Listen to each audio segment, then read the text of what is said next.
Hello everyone, मैं मनोरथ आप सबका स्वागत करता हूं मेरे चैनल रसायनम में। प्रीवियस लेक्चर में हम लोग वेरिएशन मेथड के बारे में पढ़े थे।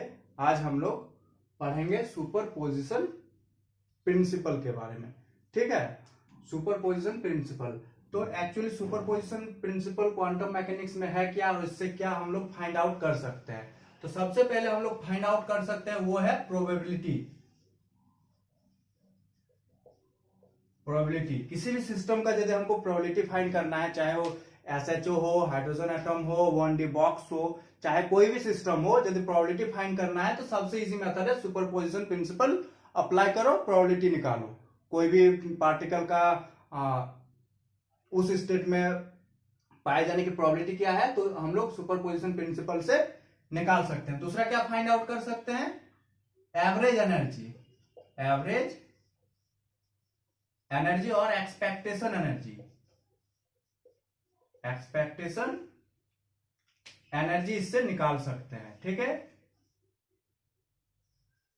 ये दो चीज हम लोग फाइंड आउट कर सकते हैं। ये बहुत ही फंडामेंटल प्रिंसिपल है क्वांटम मैकेनिक्स का।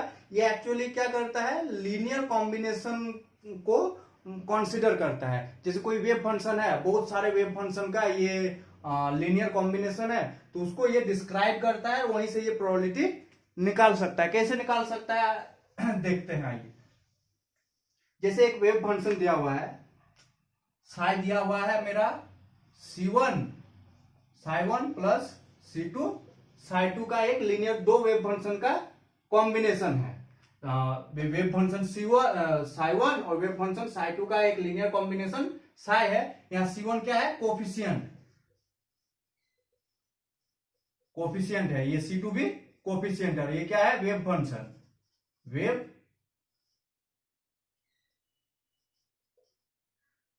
ये दोनों मेरा है wave function. Wave function C1 coefficient, C2 coefficient और साई1 साई2 वेव फंक्शन है। ठीक है, तब इससे प्रोबेबिलिटी कैसे निकालेंगे? ठीक है, आइए देखते हैं। तो सबसे पहले क्या करेंगे, इसमें नॉर्मलाइजेशन कंडीशन अप्लाई करेंगे। नॉर्मलाइजेशन कंडीशन क्या होना चाहिए? नॉर्मलाइजेशन,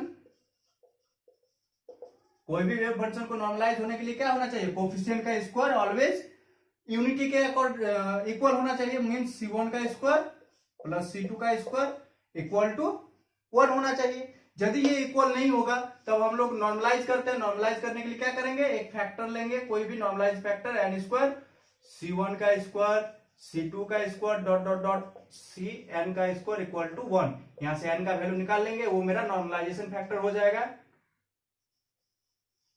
नॉर्मलाइजेशन फैक्टर हो जाएगा। यहां से नॉर्मलाइज कर लेंगे। यदि नॉर्मलाइज नहीं दिया हुआ रहेगा तब, और नॉर्मलाइज दिया हुआ रहेगा तो ये कंडीशन सेटिस्फाई करेगा।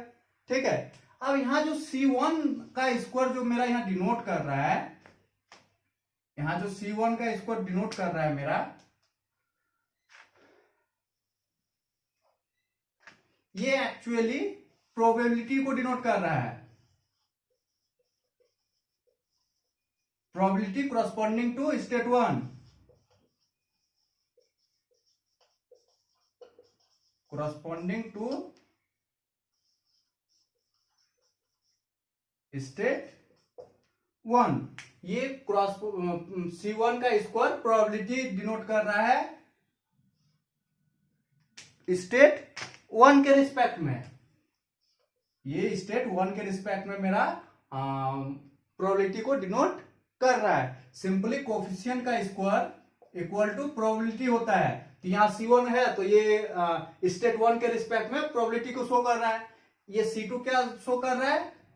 P2 को corresponding टू स्टेट 2। मीन्स कोई पार्टिकल फाइंड करने की प्रोबेबिलिटी स्टेट 1 में क्या होगी? C1 का स्क्वायर, स्टेट 2 में C2 का स्क्वायर। क्लियर है? ये रियल की कंडीशन में हो जाएगा। अब यदि कोई इमेजिनरी रहेगा तब क्या होगा? उसका कॉम्प्लेक्स कॉन्जुगेट लेंगे। मीन्स C1 का कॉम्प्लेक्स कॉन्जुगेट प्लस C2 का कॉम्प्लेक्स कॉन्जुगेट। ये कंडीशन फॉलो करना चाहिए। इमेजिनरी के केस में, ये इमेजिनरी के केस में और ये रियल के केस में। इमेजिनरी में एक कॉम्प्लेक्स कॉन्जुगेट ले लेंगे, तो ये दोनों जो P1 है ये डिनोट करता है प्रोबेबिलिटी, मींस C1 का स्क्वायर रियल के केस में, और इमेजिनरी के केस में इसका complex conjugate P2 probability corresponding to state 2, C2 का स्क्वायर C2 का कॉम्प्लेक्स कॉन्जुगेट। क्लियर है? प्रोबेबिलिटी कैसे निकालेंगे? सिंपली कोफिशिएंट का स्क्वायर करना है, यदि रियल रहा तो सिंपली स्क्वायर कर देंगे, और यदि कॉम्प्लेक्स कॉन्जुगेट रहेगा, इमेजिनरी रहेगा कोफिशिएंट, तब उसका कॉम्प्लेक्स कॉन्जुगेट के साथ मल्टीप्लिकेशन करेंगे। ये स्टेट 1 का प्रोबेबिलिटी, ये स्टेट 2 का, उसी तरह यदि और ज्यादा रहेगा तो स्टेट 3 का, स्टेट 4 का, वैसे करके स्टेट n स्टेट का प्रोबेबिलिटी शो करेगा। क्लियर है यहाँ? ठीक है, प्रोबेबिलिटी निकालने सीख गए इस फॉर्मूला से। अब हम लोग एक्सपेक्टेशन एनर्जी बताए थे, एवरेज एनर्जी और एक्सपेक्टेशन एनर्जी कैसे निकालते हैं वो हम लोग सीखेंगे। अब इससे निकाल सकते हैं तो सिंपली कोई भी ऑब्जर्वेबल क्वांटिटी रहता है, उसका फॉर्मूला होता है P1, वो observable quantity corresponding to state 1 plus P2 observable quantity corresponding to state 2, जैसे एनर्जी निकालना है। ठीक है, तो P1 E1 यहां क्या है? एनर्जी कॉरस्पॉन्डिंग टू स्टेट 1, उसी तरह P2 E2, उसी तरह P3 E3 dot dot dot dot Pn En। Simply P1 means C1 का स्क्वायर E1, C2 का स्क्वायर E2, C3 का square E3 dot dot dot Cn का स्क्वायर En। एनर्जी लेंगे तो ये इस टाइप से होगा, मीन्स ये रियल के केस में, ये रियल। और यदि इमेजिनरी रहा तो अभी बताएं इमेजिनरी में क्या होता है? C1 उसका कॉम्प्लेक्स कॉन्जुगेट E1, C2 का कॉम्प्लेक्स कॉन्जुगेट E2, C3 का कॉम्प्लेक्स कॉन्जुगेट E3, इस तरह करके चलते रहेगा। तो ये मेरा जनरली फॉर्मूला हो गया। जो फॉर्मूला रहेगा वहां पुट करेंगे E1 probability corresponding to state 1, P2 corresponding to state 2, P3 probability corresponding to state 3, और यहाँ P1 क्या है? C1 का स्क्वायर, और यदि इमेजिनरी रहेगा तो उसका कॉम्प्लेक्स कॉन्जुगेट लेंगे। क्लियर है? अब आते हैं प्रीवियस ईयर क्वेश्चन पे, बहुत ही आसान है। प्रीवियस ईयर क्वेश्चन के बाद एक बहुत ही अच्छा क्वेश्चन सॉल्व करेंगे हम लोग SHO से, जो अभी तक नहीं पूछा है, मे बी गेट या नेट में पूछ सकता है। ठीक है, एक क्वेश्चन दिया हुआ है, ये 2013 में पूछा था, जून 2013 में पूछा था। The wave function sigh of a certain system is the linear combination of, एक वेव फंक्शन दिया हुआ है, एक मेरा वेव फंक्शन दिया हुआ है साई 1/√4 साई 1 प्लस √3/4 साई 2। ठीक है, ये वेव फंक्शन दिया हुआ है, where psi 1 and psi 2 are energy eigen function with eigen value E1, इसके रिस्पेक्ट में E1 है, और इसके रिस्पेक्ट में E2 दिया हुआ है। What is the probability that system will be observe in state 1? इसका प्रोबेबिलिटी निकालना है, स्टेट 1 का प्रोबेबिलिटी, मतलब P1 का वैल्यू निकालना है। P1 मीन्स C1 का स्क्वायर, यहाँ रियल दोनों वैल्यू है तो C1 का स्क्वायर हमको निकालना है। तो सबसे पहले क्या करेंगे? नॉर्मलाइजेशन कंडीशन चेक करेंगे, यदि नॉर्मलाइज नहीं है तो नॉर्मलाइज करेंगे, फिर निकल जाएगा। तो नॉर्मलाइजेशन कंडीशन चेक करते हैं, यहाँ C1 ये है और ये C2 है, क्या होना चाहिए? C1 का स्क्वायर C2 का स्क्वायर इक्वल टू 1, तो C1 का स्क्वायर मीन्स 1/4 का स्क्वायर प्लस 3/रूट का square equal to 1, 1/4 plus 3/4 equal to 1। यहाँ एलसीएम लेंगे 4, 1 प्लस 3, 4/4 1। तो नॉर्मलाइजेशन कंडीशन को फॉलो कर रहे हैं, ये 1 का आ जा रहा है, सिंपली आप नॉर्मलाइज करने का जरूरत नहीं है। तो नॉर्मलाइज करने का जरूरत नहीं है, तो प्रोबेबिलिटी P1 इक्वल क्या हो जाएगा, C1 का स्क्वायर, स्टेट 1 के कॉरस्पॉन्डिंग बोला है, तो C1 का वैल्यू क्या है 1/√4, इसका स्क्वायर इक्वल टू 1/4। कितना आसान है, बहुत ही आसानी से बन जाता है ये सब क्वेश्चन, और बहुत ही ये यूजफुल है शॉर्टकट मेथड में। एक्सपेक्टेशन एनर्जी तो बहुत सारे वेरिएशन मेथड से भी हम लोग निकाल सकते हैं, और भी क्वांटम में बहुत सारे मेथड है जहां से एवरेज एनर्जी और एक्सपेक्टेशन एनर्जी निकाल सकते हैं, प्रोबेबिलिटी भी निकाल सकते हैं, लेकिन सबसे इजीएस्ट मेथड यही है, सुपरपोजिशन प्रिंसिपल, और इसी को श्रोडिंगर कैट एक्सपेरिमेंट भी कहा जाता है। अब एक बहुत ही इंटरेस्टिंग क्वेश्चन एसएचओ से लेते हैं, ये में भी इस टाइप का क्वेश्चन गेट या नेट में पूछ सकता है। क्वेश्चन है the wave function of 1D SHO simple harmonic oscillator is linear combination of, दिया हुआ है psi 1/2 psi 0 2i/3 psi 1 plus 1/2 psi 3, ठीक है, where psi 1 psi 0 psi 1 and psi 3 are eigen function with energy eigen value E0, इसके corresponding में E0 है, इसके corresponding में E1 है, और इसके कोरस्पॉन्डिंग में E3 है एसएचओ सिस्टम के लिए, ठीक है। तो हमको इसमें एक्सपेक्टेशन एनर्जी निकालना है। एक्सपेक्टेशन एनर्जी क्या होगा, तो सबसे पहले क्या करेंगे, नॉर्मलाइजेशन कंडीशन चेक करेंगे, नॉर्मलाइज है तो बढ़िया, नॉर्मलाइज नहीं है तो नॉर्मलाइज करेंगे। तो डायरेक्ट हम लोग करते हैं n स्क्वायर C0 का स्क्वायर C1 का स्क्वायर C3 का स्क्वायर इक्वल टू 1 होना चाहिए नॉर्मलाइज होने के लिए। तो C0, ये C0 हो गया मेरा, ये C1 हो गया, ये C3 हो गया। अब n स्क्वायर 1/2 का स्क्वायर प्लस, अब देखो यहां क्या है, इमेजिनरी है, आई दिया हुआ है। इमेजिनरी के केस में हम बताए थे कि इस टाइप से नहीं होगा, इसका क्या लेंगे हम लोग, कॉम्प्लेक्स पार्ट भी लेना होगा। तो एक बार लिए, अब इसका कॉम्प्लेक्स पार्ट क्या होगा, -2i/3, आई का कॉम्प्लेक्स होता है -i, इसका यदि हम लोग कॉम्प्लेक्स वैल्यू लेंगे तो -i, तो आई का -i ले लिए, ठीक है। अब C3 रियल है तो इसका डायरेक्ट स्क्वायर करेंगे equal to 1, n square half का स्क्वायर मीन्स 1/4 प्लस 2 × 2 4, 3 × 3 9, पहले से माइनस है, माइनस दे दिए। अब i × i क्या होगा, i स्क्वायर। अब i स्क्वायर का वैल्यू क्या होता है, पता है हमको, -1, तो यहां यदि -1 देंगे तो माइनस माइनस प्लस हो गया, क्लियर। अब हाफ का square equal to 1/4 equal to 1, n square LCM लेंगे 36 आएगा, और 9 प्लस 16 प्लस 9, ठीक है, इक्वल टू 1। तो यहां n स्क्वायर ऐड करेंगे कितना हो जाएगा, 34/16 इक्वल टू 1, और n स्क्वायर इक्वल टू 36/34, और n का वैल्यू क्या हो जाएगा, प्लस माइनस में √36/34। नॉर्मलाइज नहीं था, नॉर्मलाइजेशन फैक्टर हम लोग निकाल लिए। अब नॉर्मलाइज वेव फंक्शन क्या हो जाएगा मेरा,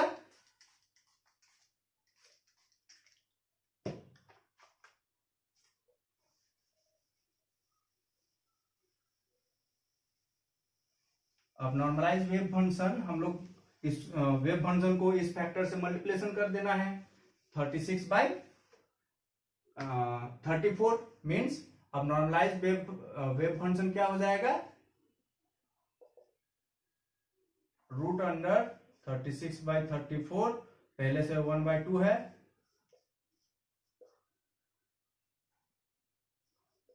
36/34 रूट पहले से 2i है, एक सेकेंड, प्लस 36/34 पहले से 2i प्लस 3 प्लस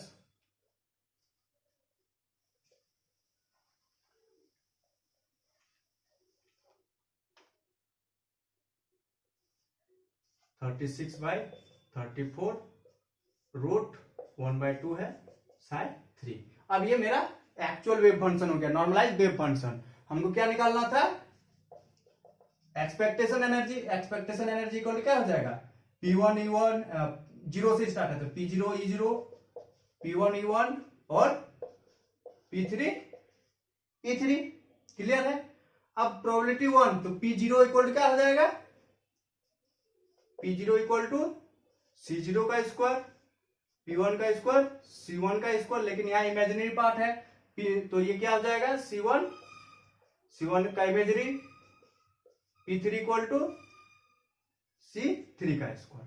क्लियर? तो P0 का स्क्वायर मीन्स ये होल टर्म का स्क्वायर 36/34 1/2 का स्क्वायर। अब E1 हमको पता है SHO के लिए क्या होता है? SHO के लिए एनर्जी का वैल्यू क्या होता है? N plus half H new. तो E0 N इक्वल टू क्या हो जाएगा? 0 plus half H new means half H new हो जाएगा। तो E0 का वैल्यू हम लोग लिख सकते हैं हाफ एच न्यू। उसी टाइप से P1 का वैल्यू क्या हो जाएगा? C1 उसका कॉम्प्लेक्स कॉन्जुगेट, तो C1 क्या है? 36/34 2i/3। अब इसका कॉम्प्लेक्स कॉन्जुगेट क्या हो जाएगा? 36/34, यहां माइनस टर्म में आ जाएगा 2i/3, क्योंकि i का कॉम्प्लेक्स कॉन्जुगेट क्या होता है? i का कॉम्प्लेक्स कॉन्जुगेट होता है मेरा माइनस i। ठीक है? अब E1 यहां 1 पुट करेंगे तो क्या हो जाएगा? 1 पुट करेंगे तो 3/2, तो मल्टीप्लेशन हो जाएगा 3/2 एच न्यू से। उसी तरह C3 का स्क्वायर रूट 36/34 1/2 का स्क्वायर। अब क्या है? E3 यहां 3 पुट करेंगे तो क्या हो जाएगा? n का वैल्यू 7/2, तो यहां 7/2 एच न्यू। अब इसको सॉल्व करेंगे हम लोग। एक्सक्यूज मी, एक सेकेंड।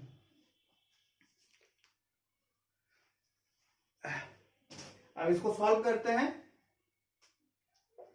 रूट का स्क्वायर मीन्स रूट हट जाएगा, और 1/2 का square means 1/4 into half H new.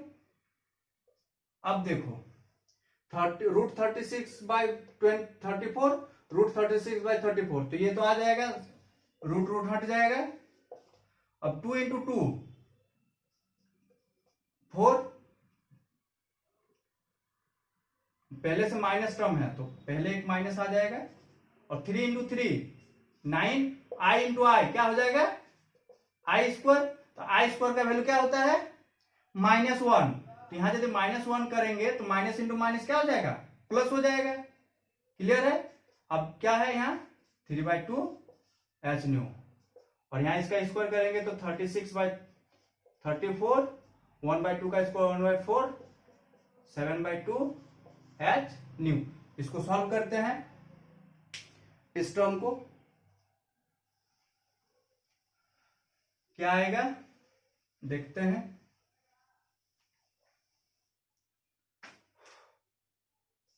9 से कट हो जाएगा यहाँ, फिर 4 से कट हो जाएगा, फिर 9 से, मीन्स क्या आएगा? 9/34 इंटू 2 एच न्यू प्लस यहाँ 48/34 into 2 H new plus 63/34 into 2 H new.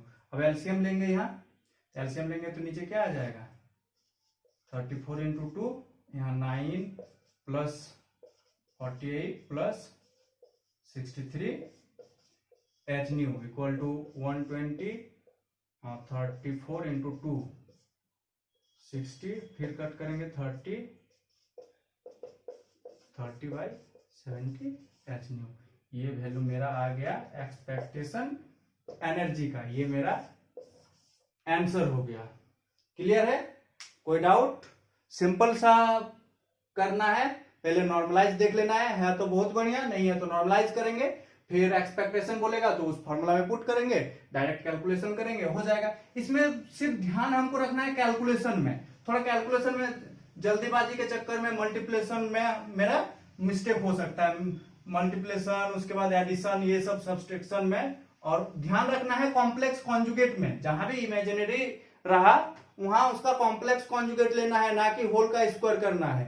बहुत लड़का यही मिस्टेक कर देता है, फिर गलत हो जाता है। ठीक है, एक क्वेश्चन और लेते हैं, ये 2018 में आया था, कितना आसान क्वेश्चन है, 30 सेकंड के अंदर ये सॉल्व होगा। एक दिया हुआ है पार्टिकल इन ए स्टेट, दिया हुआ है psi1 plus 3 psi2, where psi1 and psi2 are eigenfunction of Hamiltonian of the particle with eigen value E1 इसके रिस्पेक्ट में और इसके रिस्पेक्ट में E2 respectively. The average energy of particle in state 5।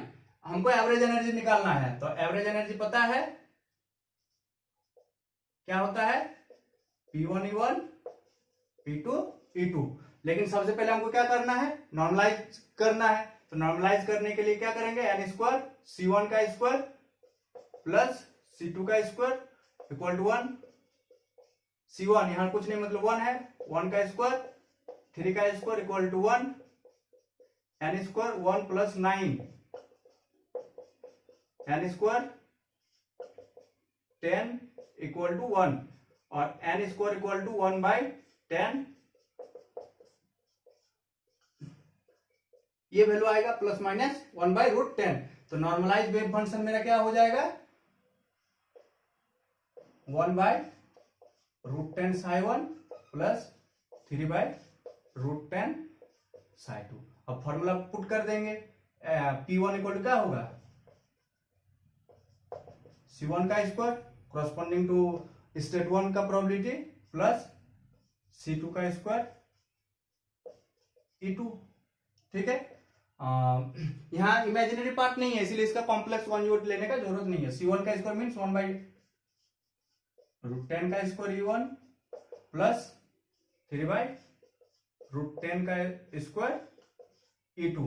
इसका हट जाएगा, ये होगा प्लस 3 बाई 10 E2। एलसीएम लेंगे 10 आएगा, E1 3 E2। ये मेरा आंसर हो गया एक्सपेक्टेशन एनर्जी। कितना जल्दी बन गया, 30 सेकंड। कैलकुलेशन में आप यदि फास्ट हो तो 30 सेकंड से ज्यादा नहीं लगेगा। क्लियर है? और यदि कहीं आपको समझने में दिक्कत हो रहा है तो कमेंट सेक्शन में बेझिझक बताइए।